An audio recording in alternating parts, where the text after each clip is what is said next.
Hey guys, welcome back to the Live Out Love podcast. I'm so excited for this week's episode. Today I'm here with, honestly, I'm going to say like an old friend. His name is Thomas Jackman.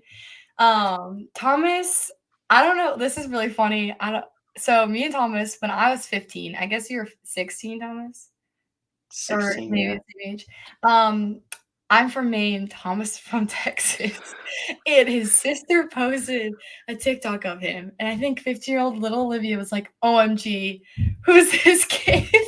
And I'm just cracking up now because I don't know why I was that bold, but I think social media as a 15-year-old, like all 15-year-old girls were like that. You know what I mean? Yeah. And so I think I added you on Snapchat and we started Uh-huh. talking. We made this cool connection that he went to like Upper Room in Dallas, and I grew up going to Bethel Church in California. So we kind of bonded over different things like that. And growing up in Maine, I didn't really have churches like that. So that was really fun. And then we just kind of like stayed friends, and it's been so cool ever since, just like staying in touch and seeing where you've been at with college. But if you want, just maybe tell them a little bit just about who you are, where you're from, and what you do now at Texas A&M. Okay. My name's Thomas Jackman. I'm a sophomore here at Texas A&M. I'm currently on the Texas A&M track and field team as a javelin thrower. Yeah. So, And it's funny because like when I was 15, or when Thomas was 15, he was like big basketball player. So it's really cool seeing you now as a on the track team. changed up the sports a little bit, Yeah. but changed up the events as well. So it's definitely fun. I love it so much, though. Yeah. So what made you like want to go to Texas A&M? I came here as I wanted to come as a regular student. I was going to come here. If I didn't come for basketball, I was just going to come as a regular student. And the biggest thing for me was the people. Yeah. Just how genuine and how nice the people are. You can't really, like, you can walk anywhere and someone's going to say hi to you, or here everyone says howdy. So Wait, really? everyone here says howdy. So the greeting is howdy. So you walk into a room and someone will say howdy. Your professors say howdy, and that's how you like get people to say to be quiet. I feel like I'd be like a system shock to me. It's definitely, when people bring up the cult, it's definitely not a cult, but it's definitely close. That's Definitely up there. That's crazy. And so, but it's the people for me that you're able to find whatever community you want. It's the largest school in the country. Wow. We have about 80,000 students on campus. And if you want to find whatever group you want to find, if you try, you can definitely do it.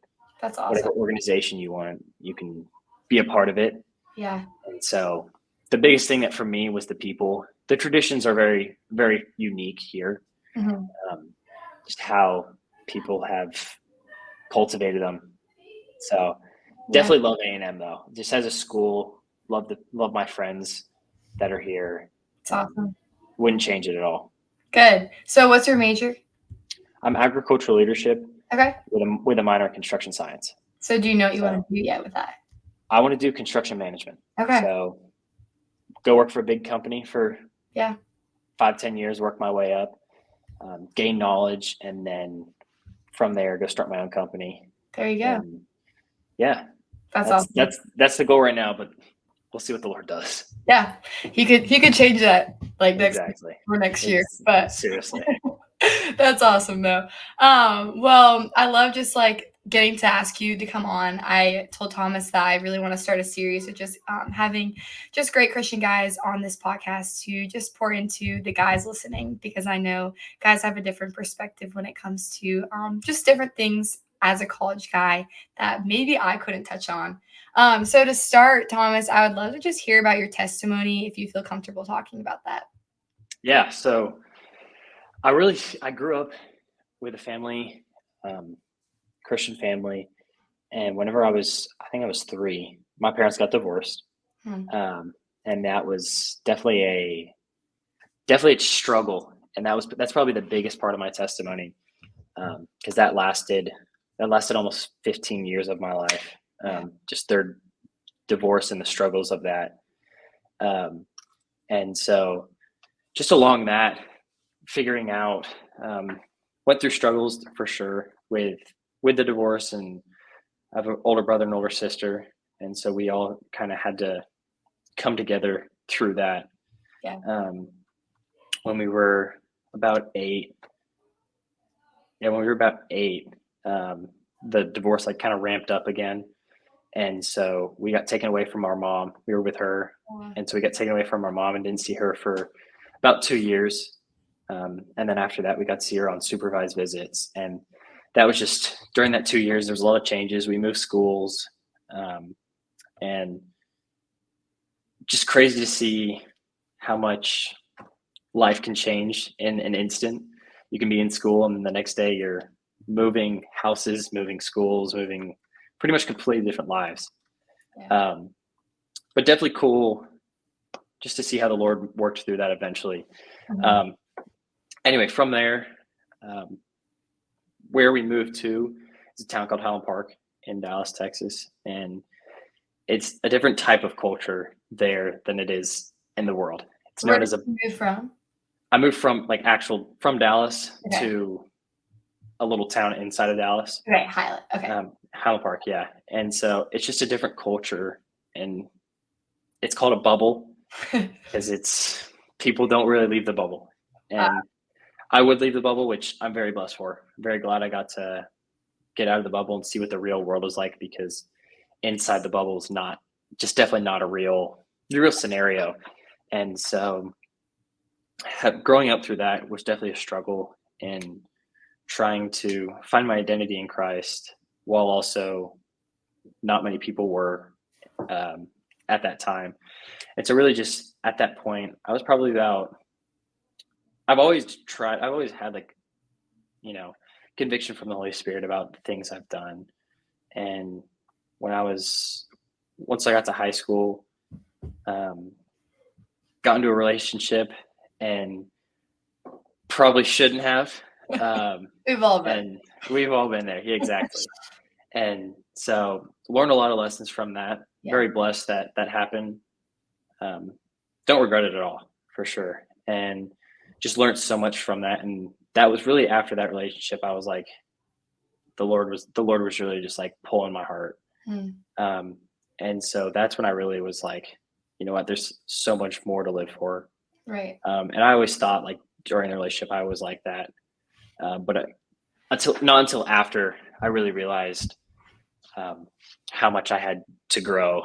And so then I went on a mission trip to Africa, and we went to the bush of Africa and went hut to hut, just pitching tents and sharing the gospel to people. And so a lot of them had never seen a white person before. Wow. And just seeing just how happy they are and how grateful they are, but also just seeing how much the Lord will move and can move on that side when you have faith. Praying over people. There's one lady that this is such a big part of my testimony, and it's just such a random story, but this one lady was walking, or was like hobbling up, and she was like 80, and she could barely walk as we were like sharing to this family. And she like hobbled over and then came and sat down kind of in the corner against a hut. And we were like, can we pray for you? We were praying for the family, and then we're like, hey, can we pray for you? And she's like, no, I'm okay. And I was like, I feel like there's something wrong with her legs. Like, you could obviously tell, but I was like, there's something more to that. Wow.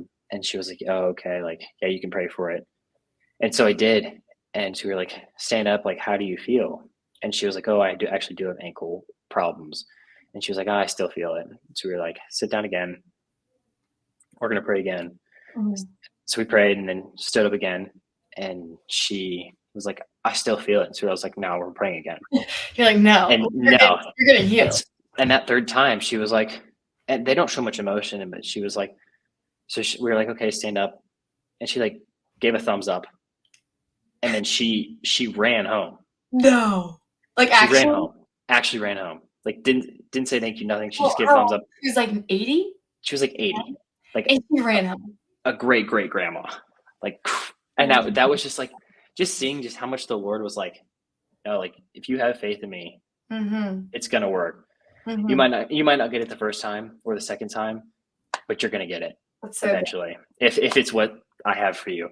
And I was just seeing that, and just like, that is not a silly story. No. Change it. That's amazing. and Yeah. praying for people, and having my hand. They had a giant cyst on their back, and praying for it, and it literally just like started to shrink while my You hands felt on it. right? Yeah, like That's insane. unbelievable. Like, and anyway, so that's a big part of my testimony of the first time going on a mission trip to Africa and just seeing how much the Lord would move.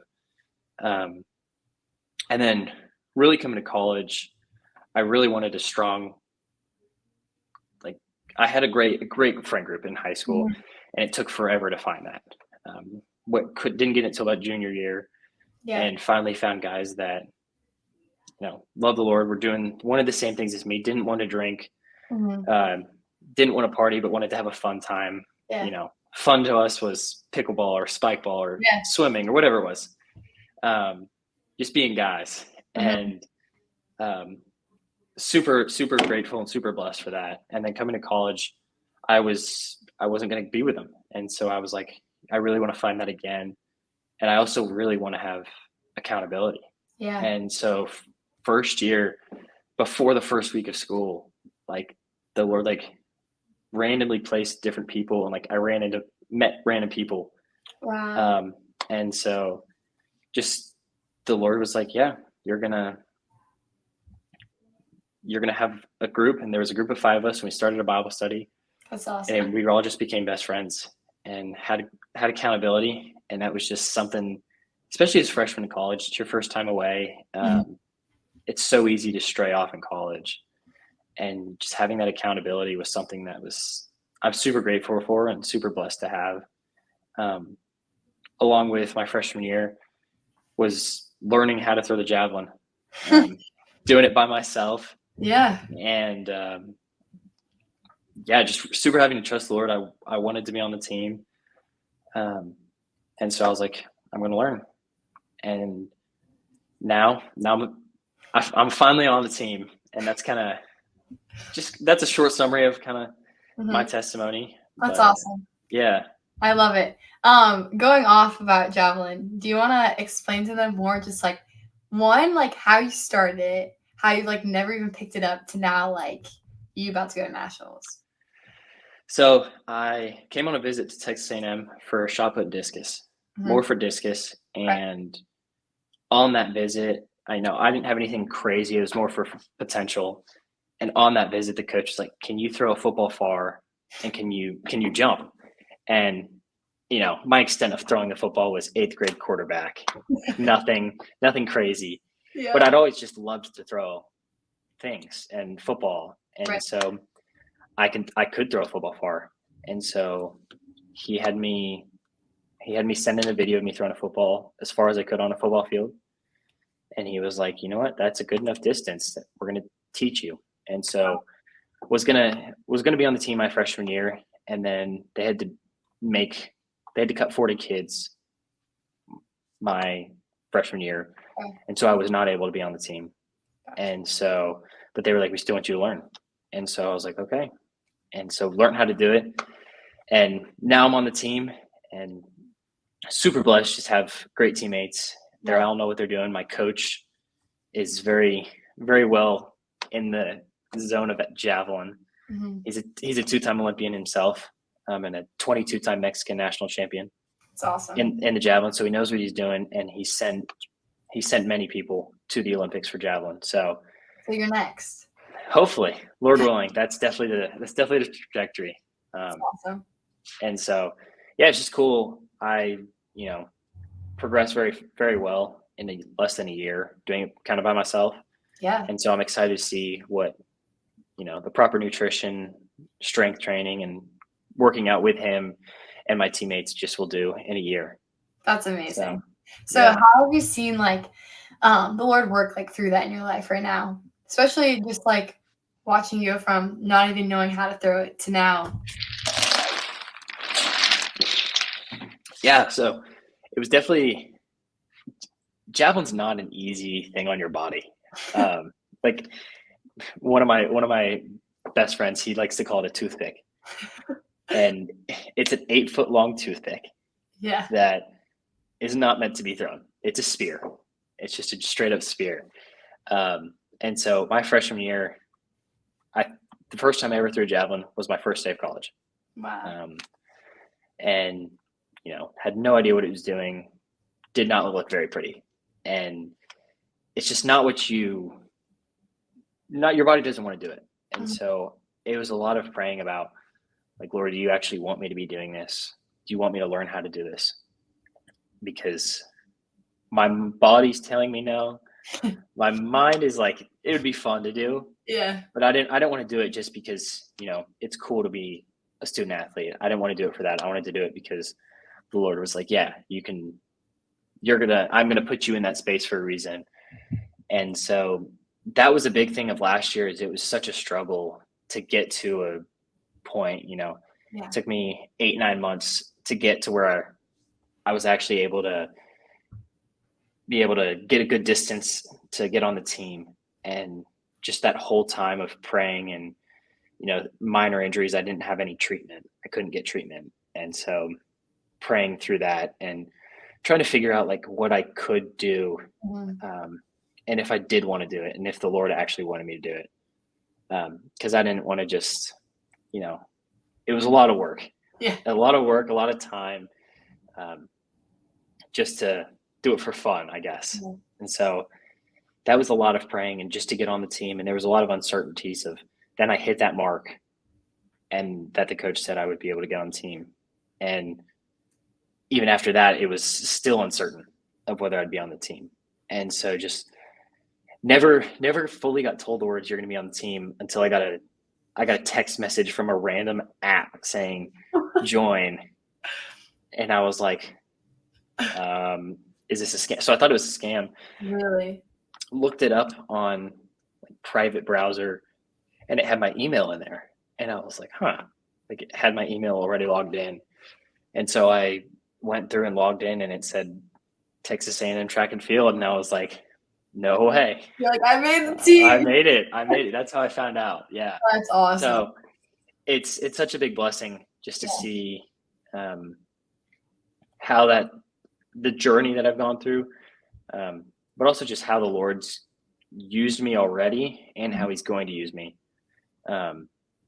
just in the locker room with teammates, and just through the space that he has me in, and just through people on campus. So yeah, I'm super excited to see what he has in store, and just super blessed and grateful for what he's already done. So that's awesome. Moving on, I guess, from that question, I guess now that you're a college athlete, would you give other advice for other college athletes like wanting to keep pursuing their relationship with Christ, especially when y'all have such a busy schedule, and like other extracurriculars as well as that? Yeah, I would definitely say it's not an easy thing to do. There's so many especially once you get that status. I mean, some people know that everyone's like, oh, a student athlete, and you get like praised for it. And that's definitely say that again. You have scooters you ride around on? I do ride a scooter. Of course you have a scooter. Yeah. Okay. We are also the largest like land campus. Okay. Like we have the largest campus. We roll our eyes at them. Yeah. Okay. I understand where y'all come from. But if y'all have to do some of the workouts we do, y'all would be like, yeah, I want a scooter. Yeah. So yeah, I would definitely say like it's not easy, and there's so many temptations that come through that avenue. But really, it's, for me, what's helped is really just trying to have a good community that's not in the sports. It's good. Trying to make sure you have a group outside of your sport, so that your sport is not your whole life. Yeah. So that you can be fully locked in on your sport when you're there, and when you're not, you go hang out with friends, and they can also point you back to the Lord, but you also have time to know that, like, I haven't read my Bible today. I need to go spend time with the Lord. I need to go pray, or just put on worship music. I've also loved here at Texas A&M, they have a very good FCA program, which is Fellowship of Christian Athletes. I was going to ask you what you do, because FCA at Clemson is really big too. So, but is it only athletes though? for y'all? Here, it's not only athletes. Okay, us too. So there's like a ton of students that go. Really? Mm-hmm. So for us, it's the most part, it's athletes. Okay. I would say most people don't know about it. Yeah. Or people are too scared to go. Purely just because they're like, oh, it's all the athletes. Yeah. And I think like from people don't know about it unless they're friends with an athlete and they get invited. But it's also just a nice space for everyone there knows what everyone's going through. That's awesome. Everyone understands the grind and the struggle, and everyone also isn't like, oh my gosh, it's so and so or it's so and so. Everyone's just, we're all normal people. Yeah. We're all trying to do the same thing and live for the Lord at FCA. And so it's a nice opportunity to also get to know other sports. But it's so cool to see, some of my teammates have started going since I've been here. Awesome. Been able to invite some teammates and just have them come. And so it's so cool to see just how FCA works and how it's such a small thing, but it can be so big in some people's lives. Yeah. But to answer the question, I really think making time and knowing that your sport is not the only thing that you do, right, and not letting your sport become your idol. Right. And knowing that, if God really wants, he can take you out of that sport in 1 second. Yeah. Like you can be doing something and the next second you're out of that sport for a life, the rest of your life, or 2 weeks, 12 months, who knows? Yeah. And so really just making sure that he's in charge of your life and trusting him with all aspects of your sport, because it's so easy to get wrapped up and let your emotions be in your sport. If you did bad at practice, then your roommates are going to deal with you in a bad mood or whatever it is. And really just understanding and knowing that he's so much greater than your sport and so much greater than you on earth. Yeah. That's so cool. Good answer. That's so cool. I guess moving on from that, besides being an athlete and just like outside of the athlete world, where do you think you've seen the Lord work recently in your life? It's okay if it is with track and field, but do you have anything that's new that's just been on your heart that you'd like to share? Yeah. I would say it definitely is a lot in the athlete world with track and field, but it's also just, people that, people in class. Yeah. And people in class are like, oh, you have the athlete backpack.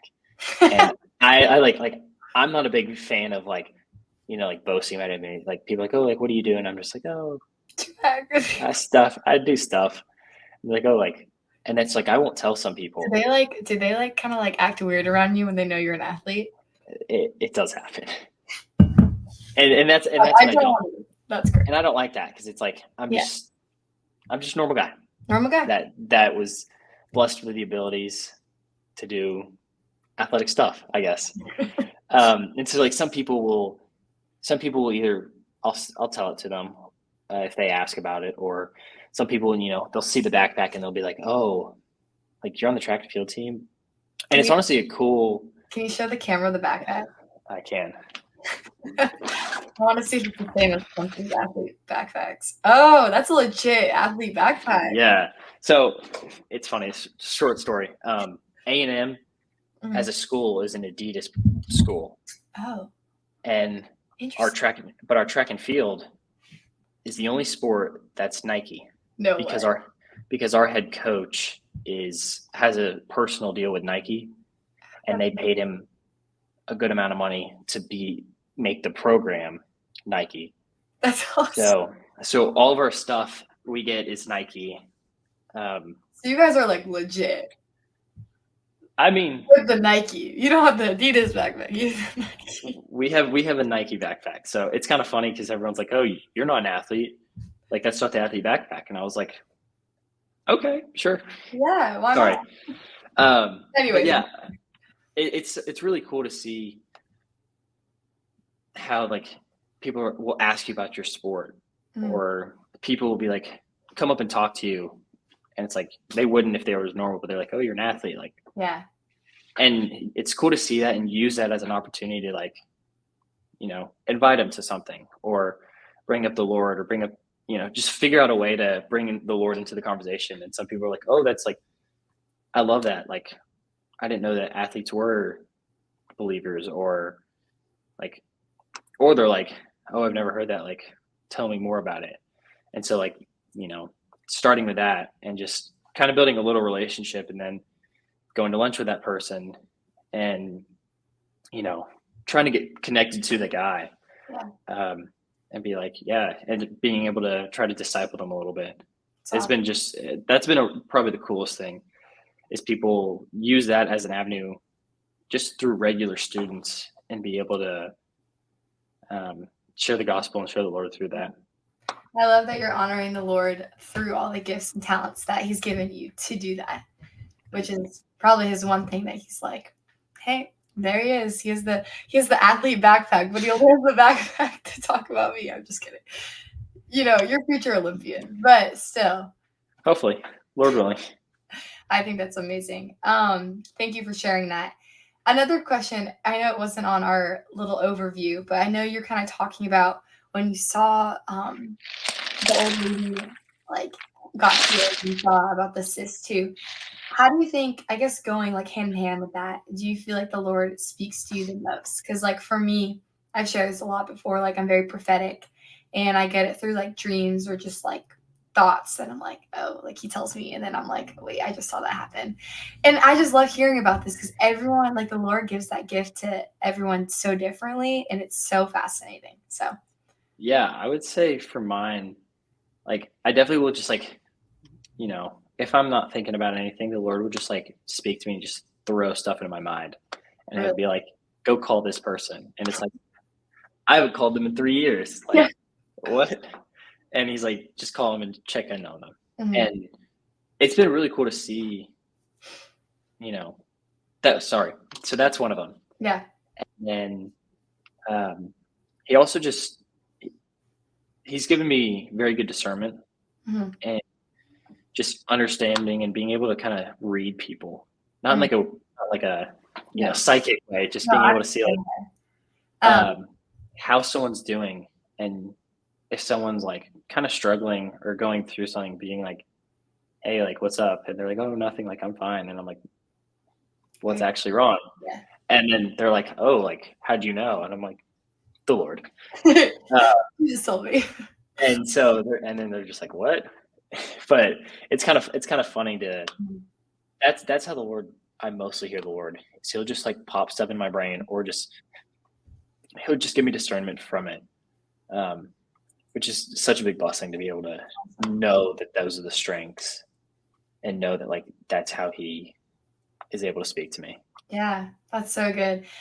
Do you ever, for me, I don't know if this is discernment or being prophetic, but do you ever like walk into a room and you can just like feel like what type of presence it is? Like sometimes it's like a bad presence and I'm in a bad mood and I'm picking up on like my mom's been teaching me this of like when I walk into a room and I get like anxiety, it's like not it's I'm picking it up from like other people and like the energy that's going on. And it's been really cool to see like how I can like pray against it, like for that certain like atmosphere. And I don't know if you've ever felt like that, but I feel like with discernment, you've definitely probably go in a room and you can pick up on different things, like spiritually in the spiritual realm too. Yeah, I mean that it's funny you mentioned that. Like that's definitely something that the Lord has blessed me and been that I'm able to do. Yeah. It's definitely just you can walk in a room and be like, something's off about this room, Yeah. or this room's super demonic or Right. super dark, and you'll see that, or you can see like, wow, this room's just like you can feel the presence and it's super Mhm. joyful Mhm. or something like that. It's funny to see, just like wow, like Yeah. but you really can like, and that's another thing is like you brought it up, like the prayer, like you can really pray for it and just Mhm. see like wow, like if it's a demonic room, you can be praying against the spirits, and it's like what, like they're gone, Yeah. and it lifts from the room. It's crazy. Literally, Yeah, the other night I was with my roommates, and one of my roommates just like, I think we both kind of started getting anxious out of nowhere, and I'm like, what is going on? Like, no. Yeah. So we walk out of our house and we're like on our porch, and we literally just like pray against like whatever Satan was trying to do in there, and just like prayed over our house and just was like, no, like get out of our house. Like this is not happening. And literally as soon as like we like prayer circled, and as soon as one of my roommates was done praying, she got like a text of like something that she was being anxious about, and like everything was like, it was just total shift in atmosphere. And it was just so cool how much prayer is so powerful when like sometimes you're like, oh, it's fine, it'll pass, or like someone's like really struggling and they're like, you're fine, just breathe. But like just praying against it is so cool. That's like the one thing that you could go to first, and it's like the most powerful thing to do. Seriously. Yeah, it's awesome. Yeah. Well, thank you for sharing that. I am going to wrap up with 2 more questions. I didn't write this one down either, but for someone that is probably doesn't really know how they hear the Lord and how they hear the Lord speak, what is one thing that you would give advice to maybe help them learn more of how to like listen to his voice? And it could be like how to understand like what gifts that he's given them. If that makes sense. Yeah. I would say something like kind of like a, not like a, kind of a tip. Yeah. Yeah. Is like just going and sitting in silence. Go and sit in a room, put your phone away, go and, and just listening, trying to hear his voice, because you kind of have to try, otherwise you don't know. And so if you can just go and sit in silence, and you might be like, oh, I don't hear anything. Like, don't be discouraged that the first time it's just like, oh, there's nothing. Mm-hmm. Try again and try again, because eventually he's not going to be like, no, I'm not going to let you hear me. Right. He will eventually, allow you to hear him, and he definitely wants to.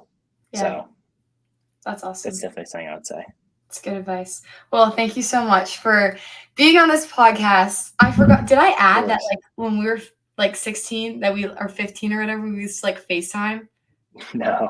I just thought it's so funny that I've never met you officially in person, but I feel like I'm just like one of your like good friends. Seriously. That's so funny. So random. But thank you guys for listening, and I hope you get just amazing advice from Thomas, and feel free to DM Thomas if you have any questions for him, just about anything. I'll like link his Instagram and my Instagram too. So thank you guys, and I hope you have a great rest of your day. Bye.